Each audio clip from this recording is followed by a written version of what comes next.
Abra sua Bíblia em João no capítulo 6.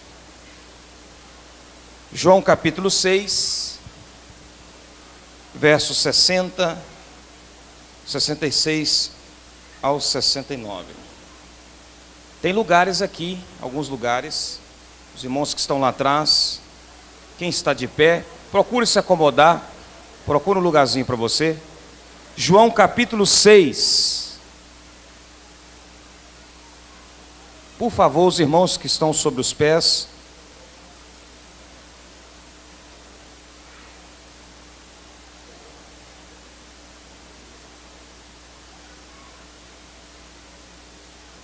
João 6, verso 60, diz assim: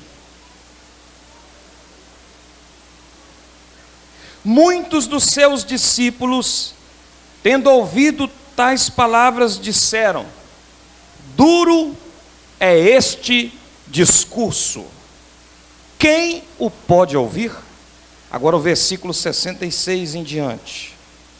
À vista disso, muitos dos seus discípulos o abandonaram e já não andavam com ele.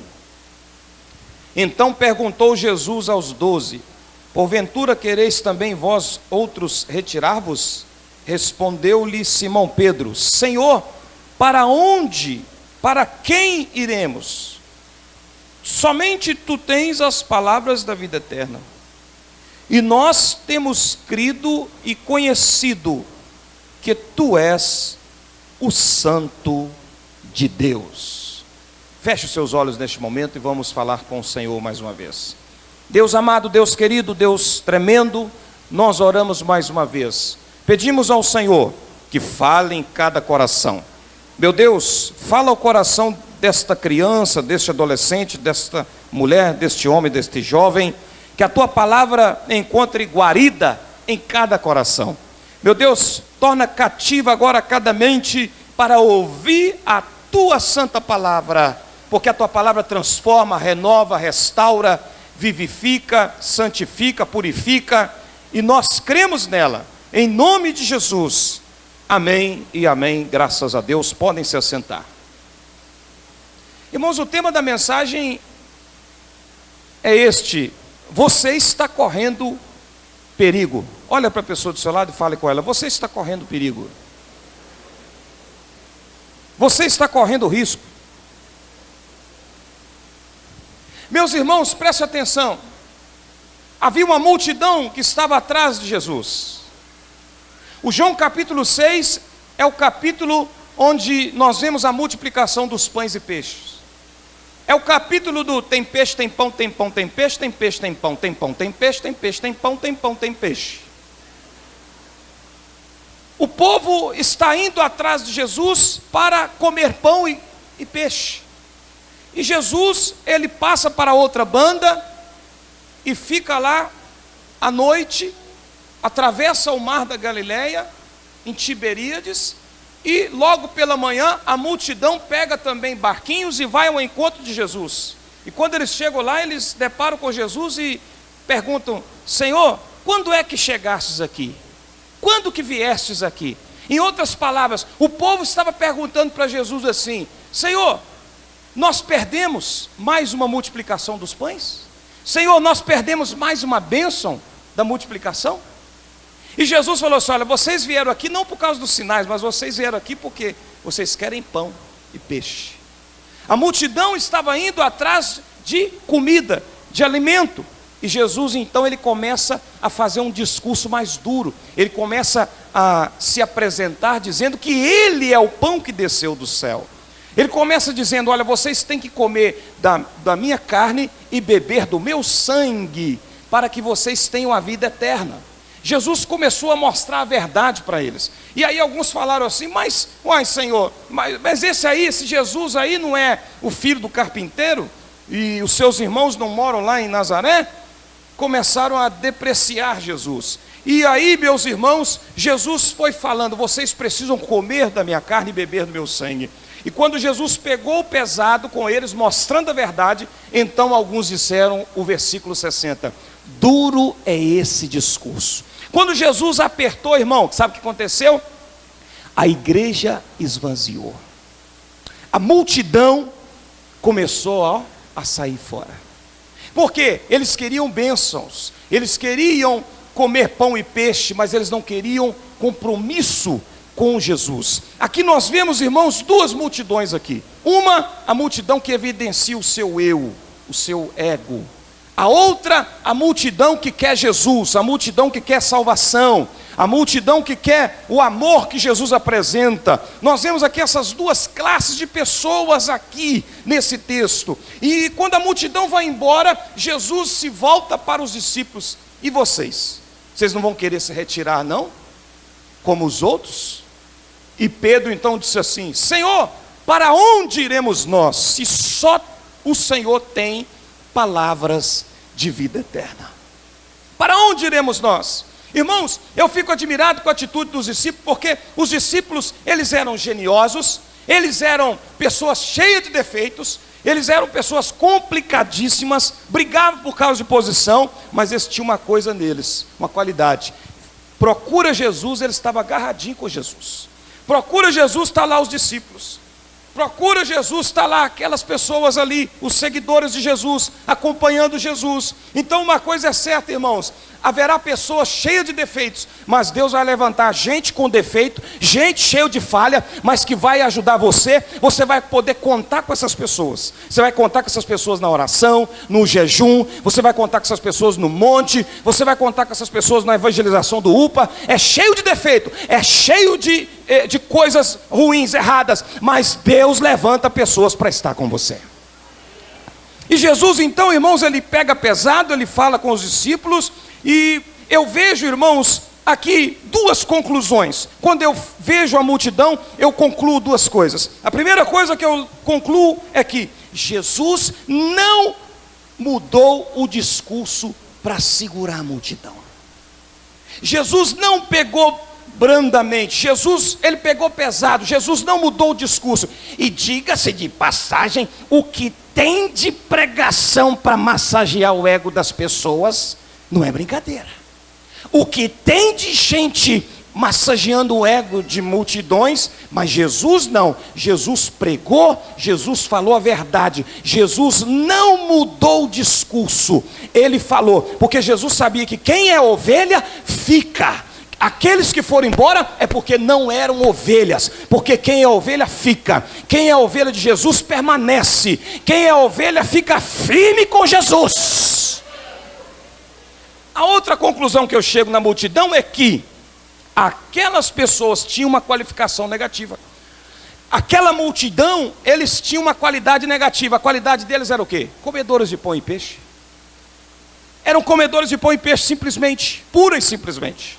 Quando você vai discorrer na Bíblia, você chega, por exemplo, na história de Gideão. Gosto muito dessa história. Gideão, ele falou assim: quem é covarde aí pode ir embora. Quem for medroso pode ir embora. 22 mil foram embora. Só ficou 10 mil. Qual era a qualificação desses que foram embora? Covardes, medrosos. Paulo, ele chega e fala assim: olha, Timóteo, Demas me abandonou. Ele amou o presente século e ele me abandonou. Qual era a qualificação de Demas? Amante do presente século. Então a qualificação não era boa.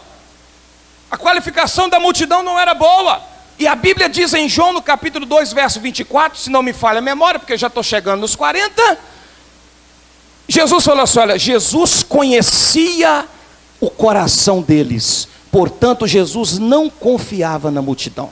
Irmão, Jesus, ele não confiava na multidão. Jesus, por isso que Jesus gostava de pregar para uma pessoa. Os maiores sermões de Jesus foram pregados para uma pessoa. Jesus preferia pregar no poço de Jacó para uma samaritana. Jesus preferia pregar para um Zaqueu em Jericó do que pregar para a multidão, porque a multidão era interesseira. A multidão, ela não queria seguir Jesus de verdade. E tem muita gente, irmão, que ele não quer compromisso com Jesus. Tem muita gente que não quer comprometimento. A qualidade dele não é boa. Tem gente, irmão, que ele fala assim: ah, mas eu vou na igreja. Eu vou na igreja, de vez em quando eu vou na igreja. Eu estou sempre na igreja. Quem te disse Isaías capítulo 1, verso 12 e 13. Quem disse para você? O Senhor fala assim: olha, você pisar nos meus átrios não significa que eu vou receber a tua adoração. Deus falou assim: eu cansei, estou cansado de adoração falsa, estou cansado de sacrifício, porque, irmão, você precisa oferecer adoração a Deus, sacrifício a Deus, e estar em conformidade com Deus. Aí outro fala assim: ah, mas eu fui domingo passado, e foi domingo passado e domingo hoje. Aí eu fui na igreja domingo, há 3 domingos atrás, já está bom demais. É mesmo? Dá vontade de pegar essa pessoa e falar assim: ó, hoje você não vai comer não, me dá seu prato aqui, me dá aqui. Dá seu prato, hoje você não come. Dá vontade de falar assim com a pessoa: você foi na igreja uma vez no mês, você vai ficar 1 mês sem tomar banho. Você tomou banho uma vez no mês, agora acabou. É bom ficar sem tomar banho, irmão? É bom ficar sem comer, não é? E é bom ficar sem vir na casa de Deus? Então nós precisamos aprender, irmãos, que Jesus, Ele quer comprometimento com a gente, Ele quer compromisso com a gente. Precisamos ter compromisso com Jesus. Eu vejo interessantemente, irmãos, que Jesus, ele pegava Pedro, Tiago e João. Jesus sempre pegava 3 e andava com eles. Levava eles para orar, levaram eles para poder ressuscitar a filha de Jairo.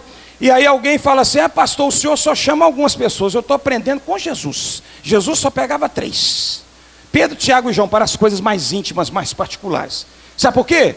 Às vezes, irmão, você vai tentar ter compromisso com quem não quer nada. A gente tem que ter compromisso com quem quer ter compromisso com a gente. Jesus, ele tinha compromisso com quem tinha compromisso com ele.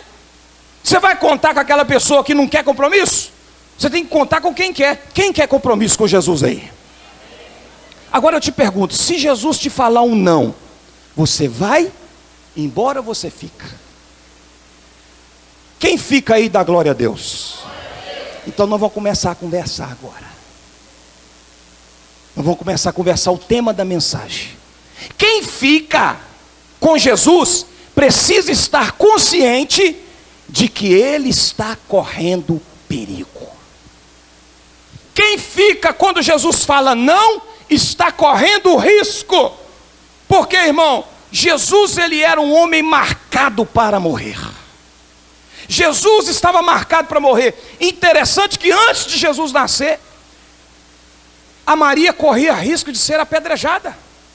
Se José abrisse o bico e falasse: olha, está grávida, não é minha não, tá? Não é meu menino não. Ela corria risco de ser apedrejada. Quando Jesus nasceu, Herodes deu uma ordem, ficou sabendo que o Messias tinha nascido, deu uma ordem que matasse as crianças de 2 anos para baixo. Jesus estava correndo risco de morrer. Nos 3 anos de ministério de Jesus, Jesus sofreu, Jesus foi perseguido, e andar com Jesus se tornou perigoso para os discípulos. Se tornou muito perigoso. Porque, irmão, você andar com uma pessoa que está marcada, uma pessoa que chega e fala para você assim: olha, qualquer hora eu vou morrer, tá? Eu vou morrer. Você vai andar com uma pessoa que está marcada para morrer? Você vai andar com uma pessoa que vai levar um tiro, que está correndo risco de levar um tiro? Assim estava a situação de Jesus com os discípulos. Jesus falou assim: olha, eu não tenho onde reclinar a cabeça. Eles estavam correndo risco. Os discípulos estavam estressados, porque, irmãos, eles estavam fugindo sempre de uma cidade para outra. Eles fugiam dos judeus, dos sacerdotes, eles fugiam da morte, fugiam dos demônios, sempre estavam fugindo, irmãos. Porque caminhar com Jesus é risco, é arriscado. Mas quem está disposto a caminhar com Jesus? E Jesus falou assim: olha, vocês precisam de conhecer uma coisa, presta atenção aqui, ó. Vocês serão odiados por causa do meu nome. Terra não gosta, terra não entende. Irmão, você quer ver uma coisa, como é que a perseguição é grande? Se deixar um boteco aberto até 4 horas da manhã, ninguém fala nada. Agora vai o pregador pregar até 10 horas da noite. Meu filho, ele começa a falar mal e começa a criticar e vai chamar a polícia. É uma confusão do diabo. É um negócio terrível. Falar de Jesus na faculdade é coisa de doido, coisa de louco. Falar de Jesus na faculdade assim, isso aí é careta, isso aí é babaca, isso aí está ultrapassado. Então, irmãos, não é fácil. Ah, é chique ser servo de Deus, é chique ser crente. Irmão, tem hora que é estressante. E nós temos que ser testemunha viva do Senhor. Os discípulos tinham confiança e tinham consciência de que andar com Jesus era perigoso. Lá em João, no capítulo 11, quando Jesus falou assim: nós vamos voltar lá para Jerusalém. Os discípulos falaram: Senhor, mestre, lá estão procurando a tua cabeça, querem te matar, e o Senhor quer voltar para lá? Aí Tomé falou assim: olha, nós iremos com ele para morrer com ele. Os discípulos, eles tinham consciência de que andar com Jesus é arriscado.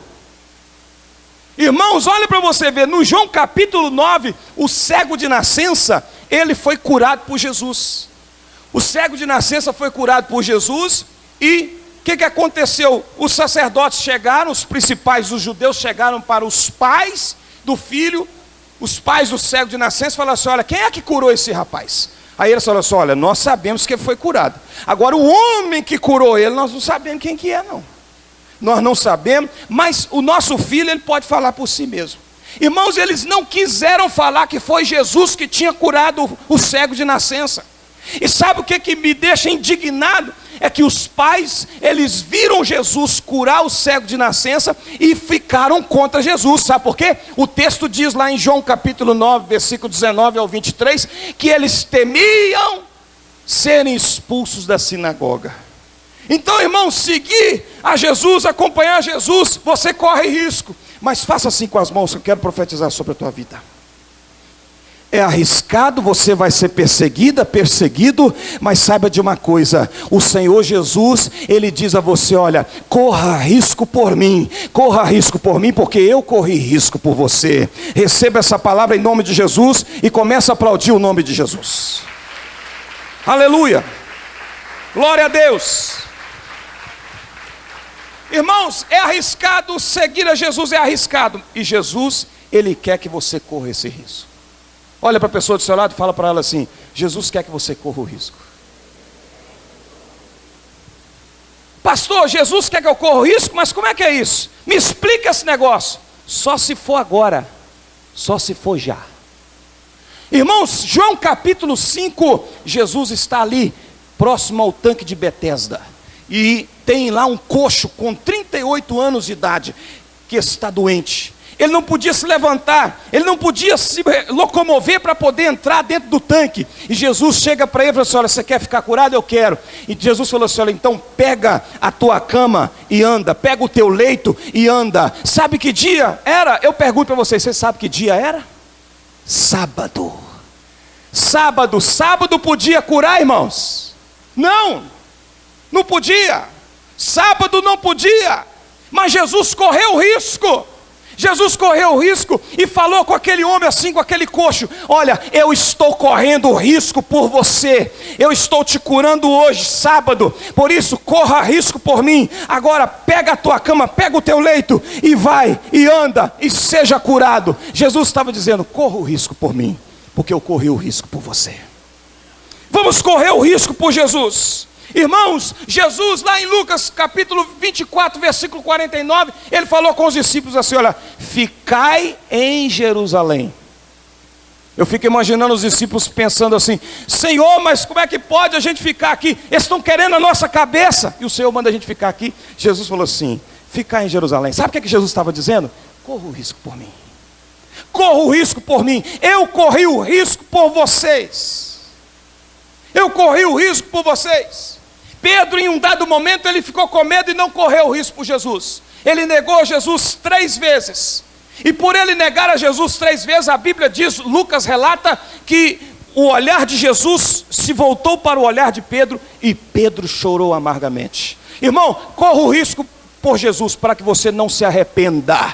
Corra o risco para Jesus, corra o risco por Jesus, faça a obra de Deus, para que você não se arrependa. Se esmere, se esforce para dedicar a sua vida, porque através da tua vida, Deus quer usar você neste lugar, Deus quer te usar nessa cidade, Deus quer te usar nesse bairro, Deus quer fazer grandes coisas através da tua vida. Deus quer fazer grandes coisas. Jesus correu o risco por mim e por você. Quando Jesus foi tentado, irmão, não foi tentado lá o Deus, não. O Deus Jesus, não. Quando ele foi tentado, foi o homem. Foi o homem, Jesus homem, que morreu lá na cruz, que foi tentado pelo diabo. Ele correu o risco por mim e por você. Ele se esforçou, ele correu o risco. Até quando Jesus selecionou a igreja, ele também correu o risco. Até quando Jesus foi selecionar a igreja. Lucas capítulo 9, versículo 54. Pedro, Tiago e João queriam incendiar o samaritano. Eles eram uns irritadinhos. E Jesus escolheu eles. Jesus escolheu eles e falou assim: olha, vem cá, vocês três, vocês vão comigo lá no monte, que é conhecido hoje por nós como o Monte da Transfiguração. Eles chegaram lá, irmãos, e Pedro, Tiago e João estavam alegres, oh maravilha, e eles estão ali, começou o culto, irmão, começou um culto ali, no Monte da Transfiguração. E de repente, irmãos, está lá Pedro, Tiago e João, e de repente eles começam a ver lá Elias e Moisés. Eles começam a ver aquele negócio, aquela glória. O Jesus começou a se resplandecer, e Jesus está ali com aqueles três. De repente, irmãos, Jesus, ele olha, cadê os três? Os três estavam deitados, caídos, tremendo igual vara verde, assustados, a pressão subiu. E Jesus, irmão, se Jesus não para o culto ali, eles davam um infarto ali. Jesus deve ter falado: acabou, calma, acabou. Eram os que Jesus escolheu.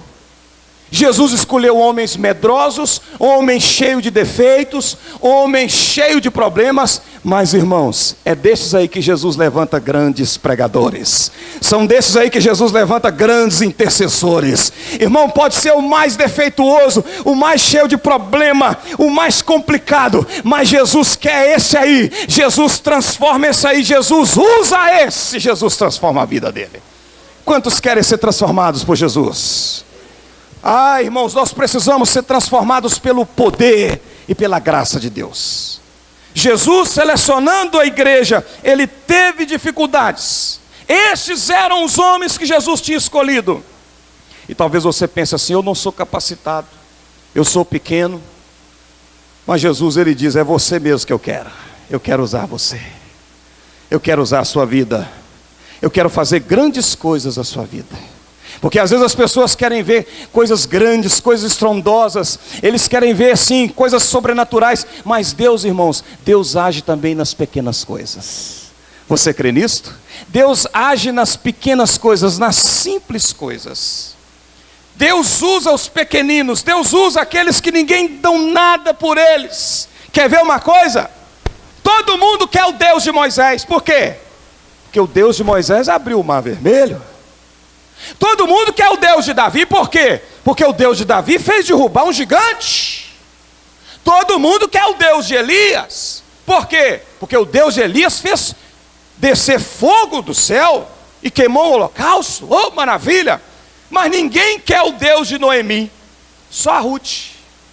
Noemi falou assim: olha, Ruth, meus 2 filhos estão mortos, meu marido morreu, sabe o que eu vou fazer? Eu vou voltar para minha terra, você fica aí na sua casa, na sua terra aqui, não tem nada mais para mim, vou voltar para minha terra. Ruth falou assim: o teu Deus será o meu Deus, o teu povo será o meu povo. Aleluia. Irmãos, o nosso Deus é o Deus que vai fazer grandes coisas. Ninguém quer às vezes o Deus de Noemi, porque ele não quer ver coisas, ele quer ver coisas sobrenaturais. Mas sabe o que Deus vai fazer? Deus vai fazer o mesmo que fez na vida de Noemi. Ele vai fazer uma revirada na tua vida. Ele vai virar a tua vida. Faça assim com as mãos, que eu quero profetizar sobre a tua vida.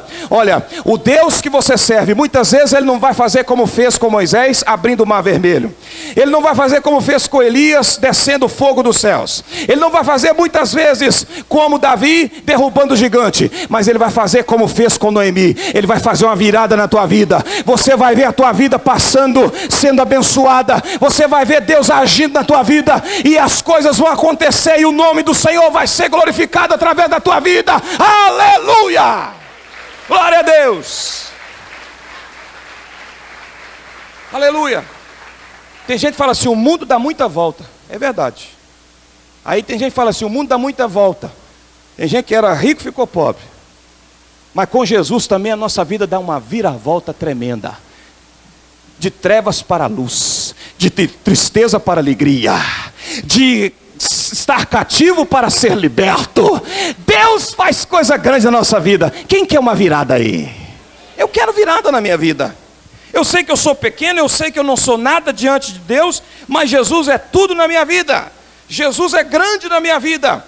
E meus irmãos, os discípulos de Jesus, sendo falhos como eles eram, mas Jesus fez grandes coisas na vida deles. Você quer ver? Jesus estava passando a maior agonia da vida dele, os discípulos estavam dormindo. Estava bem dormindo, Jesus está lá, acorda. Levanta. Vocês não podem velar comigo nem uma hora. Aí você pensa assim, meu Deus, é esse que Jesus levantou para fazer a obra? Olha para a pessoa do seu lado e fala assim, olha, você é o obreiro que Deus está levantando. Dá até vontade para perguntar a Jesus, Senhor, o Senhor tem certeza? Aí eu tenho certeza que ele vai responder assim, eu tenho certeza, é você mesmo que eu estou levantando. É você, é o obreiro, você é a obreira que eu estou levantando. Cheio de defeitos, cheio de problemas, cheio de dificuldade. É você mesmo que eu estou levantando. Aleluia, graças a Deus. Irmãos, Jesus ele correu o risco, ele quer que você corra o risco por ele. Então eu quero que você siga o exemplo dos personagens bíblicos e corra risco por Jesus. Não é fácil a nossa caminhada na obra de Deus, no dia a dia, mas corra risco. Prepara a tua vida. Prepara a tua vida para servir a Cristo e enfrentar o que vier à frente, mas enfrentar com a bênção de Deus. Deus vai permitir que você viva a história de Eva. O que é a história de Eva, pastor Emerson? A história de Eva é o seguinte: Eva, quando ela foi criada, quando ela abriu os olhos, ela já era esposa de Adão. Ela não tinha opção de escolher, não tinha outros homens, era só o Adão. Se ela falasse que não ia querer casar com Adão, Deus podia falar assim, ó, tem o macaco, tem o leão, tem o cavalo. Não tinha jeito, não tinha outra opção, era só o Adão mesmo. Então, irmãos, o que é a história de Eva? A história de Eva é aquela situação que você não se preparou para ela. É aquela situação que você não estudou. Porque lá em Hebreus, no capítulo 5, no verso 12 e 13, fala assim, olha, vós, pelo tempo decorrido, vós já deveriam ser mestres. Pelo tempo decorrido, tem gente que passa os anos e ele não cresce, ele não aprende nada. E Eva, a história de Eva foi assim, ela já começou a vida grande. Ela já começou a vida adulta. Ela não preparou para aquela situação. E eu quero dizer para você também que muitas coisas que acontecem na sua vida, você não está preparado. Mas eu quero dizer que Deus, Ele vai te capacitar e você vai servir ao Senhor, você vai fazer o que Deus mandou você fazer. Você vai fazer o que o Senhor mandou você fazer. Ah, pastor, eu não consigo, não estou preparado. Irmão, mas Deus, quando Ele escolhe, Ele capacita. Quando Ele escolhe, Ele capacita, Ele prepara, Ele levanta. Aleluia. Deus, irmãos, Ele não escolhe os capacitados. Pelo contrário, Deus, Ele capacita os seus escolhidos. Aleluia. Irmão, Deus quer usar você, Magela. Deus quer usar a tua vida, varão. Deus quer usar a tua vida, Tiago. Deus quer usar a tua vida, Fábio. Deus quer usar a tua vida, varão. Deus quer nos usar. Josué, Deus quer te usar, varão, lá no teu trabalho, lá onde quer que você for. Mário, Deus quer usar você, Mário. Deus quer usar você, Carol. Deus quer usar. E às vezes a gente não está preparado, irmão. Davi, quando ele se depara no deserto, ele depara com 400 homens. 400 homens endividados, em aperto. E ele ali é confrontado por Deus para ser o líder daqueles homens. Está diante dele uma igreja, 400 pessoas. Davi de cara ele já começa a pastorear uma igreja de 400. Como é que é o nome da igreja? Caverna de Adulão é o nome da igreja. Davi, irmãos, ele foi pego de surpresa. Ele também estava aflito, deprimido, sofrendo. Ele estava sendo perseguido pelo rei Saul. Mas Deus falou com ele assim, olha, Davi, não pensa muito não, meu filho. Faz o que eu estou te mandando. Tem coisa na vida, irmão, que você não pode ficar pensando demais não. Ah, eu estou pensando. Não pensa não, irmão, não pensa, faz. Se você ficar pensando demais, acho que eu vou fazer na obra de Deus, acho que eu vou fazer isso, eu estou pensando. Não pensa não, irmão, se Deus mandou você fazer, faz. Olha para o irmão do teu lado e fala, faz, se Deus mandou, faz. Você quer ver um exemplo na Bíblia? Olha o personagem na Bíblia, olha o Obadias. Obadias, ele era mordomo do rei Acabe. E os profetas dele, 100 profetas, estavam sendo perseguidos. E ele precisava esconder os 100 profetas. 50 numa caverna e 50 na outra. Irmão, você imagina se Obadias pensasse, oh meu Deus, eu tenho que esconder esses homens. Como é que eu vou alimentar esses homens? E você sabe que crente come bem, né? Você imagina 50 profetas, porque profeta queima muita energia profetizando, mas aí na hora da comida, meu filho, ó, maravilha. Eu sou o único pastor dessa cidade que come pouco.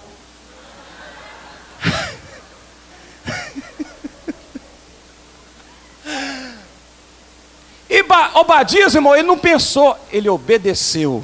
Então quando você estiver numa situação que Deus mandou você fazer alguma coisa, meu filho, não fica pensando não, obedeça. Não pensa muito não, obedeça a ordem de Deus. Quem está entendendo o mistério aí? Obedeça. Obedeça a ordem do Senhor.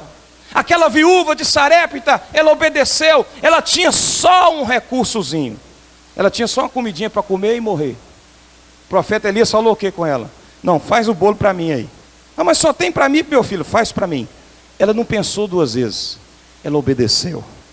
E sabe o que Deus fez? Deus usou Elias para falar assim, olha filha, da panela a farinha não vai acabar, e da botija o azeite também não vai acabar. O Deus que você serve é o Deus da provisão, é o Deus que prospera, é o Deus que abençoa, é o Deus que enche o teu celeiro, é o Deus que vai lhe dar a vitória. Obedeça, obedeça, obedeça, obedeça. Esteja firme e forte na presença de Deus, que Deus vai honrar a tua vida. Deus vai te honrar. Você crê na honra do Senhor? Então se coloque de pé. Aleluia. Louvado seja o nome do Senhor. Louvado seja o nome de Jesus. Aquela viúva tinha o último pedacinho, que era para ela e para o seu filho. Mas ela obedeceu ao Senhor. Corra riscos pelo nome de Jesus. Corra riscos. Ah, eu não sei fazer. A história de Eva está aí te confrontando, te deparando diante de você, se apresentando diante de você. Deus vai te capacitar. Deus vai te dar a vitória. Deus vai te levantar. Deus vai te abençoar. Irmão, o mundo está difícil. E muitos vão se rebelar. Muitos vão fazer como aquela multidão. Os comedores de pão e peixe, eles vão fugir, eles vão sair fora. Aqueles covardes e medrosos, eles vão aparecer, eles vão fugir. Os demas, amantes do presente século, vão abandonar Jesus. Às vezes a tua mulher está molengando muito, às vezes o teu marido está muito devagar, mas é hora de pegar firme com Jesus. É hora de pegar firme com Jesus, porque as coisas não estão fáceis para ninguém, mas pega firme com Jesus, o Senhor vai dar a vitória para você. Se você precisar perder uma amizade, se ela é uma amizade que não é de Deus, que perca essa amizade. Amizade com gente que bebe cachaça, amizade com gente que usa drogas, não precisa de diabo. Nós precisamos, irmão, é estar agarradinho com Jesus. Porque se você estiver agarradinho com Jesus, aí nós podemos dizer o que está escrito aqui, ó, que não dá para ler agora. Ainda há esperança. Ainda há esperança.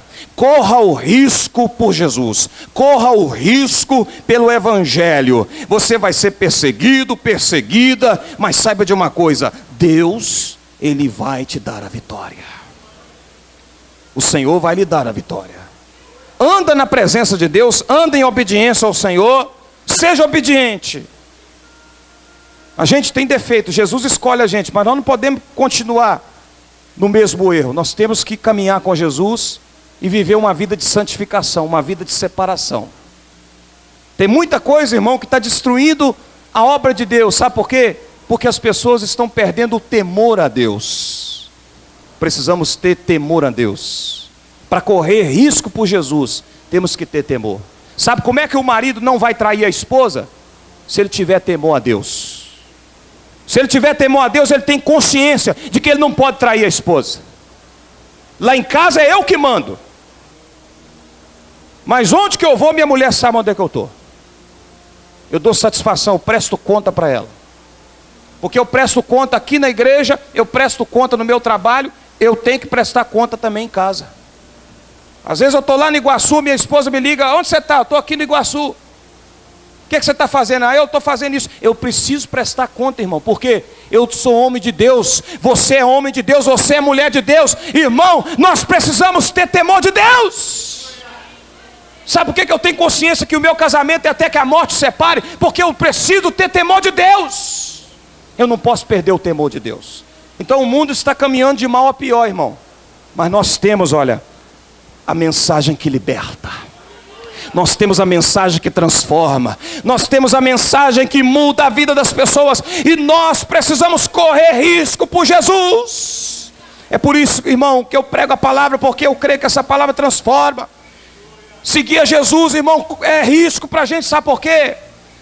Porque a novela fala que homem pode deitar com homem, mas eu falo que isso é abominação a Deus. É por isso que eles ficam brigando aí com Silas Malafaia, com o Marco Feliciano, porque esses homens, eles estão pregando a verdade, eles estão falando, olha, isso não é de Deus, isso é abominável a Deus. E aí você vai ser perseguido, meu filho. A partir do momento que você chegar e falar assim, que você não concorda com o que o mundo está pregando aí, você vai ser criticado, você vai ser perseguido. Mas nós temos que ter coragem. Ah não, pastor, não posso falar isso não, senão vou perder meu emprego. É mesmo? Então você vai esconder a verdade? Ah, pastor, não posso falar isso aí não, porque senão vou perder minhas amizades. Irmão, que você perca a amizade que não é de Deus. Porque quem é amigo seu de verdade, mesmo que ele não é crente, mesmo que ele não serve a Deus, mas ele vai te respeitar como um servo de Deus. Ele vai te respeitar como um homem e uma mulher de Deus. Em nome de Jesus. As moças aí que vão para a faculdade, os rapazes, se preparem para que vocês sirvam a Jesus, e lá vocês serão perseguidos, lá vocês serão criticados, mas seja exemplo, seja luz, e Deus vai usar vocês. No meio da corrupção, no meio da coisa errada, mas não se corrompa, não se corrompa. Você pode estar no meio de quem bebe, você pode estar no meio até de quem usa droga, mas não precisa se misturar. Você tem que ser diferente e fazer a diferença na vida dessas pessoas. Em nome de Jesus. Isso é princípio. Isso é princípio cristão. Isso é temor a Deus. Não perca o temor. Jamais. Feche os seus olhos.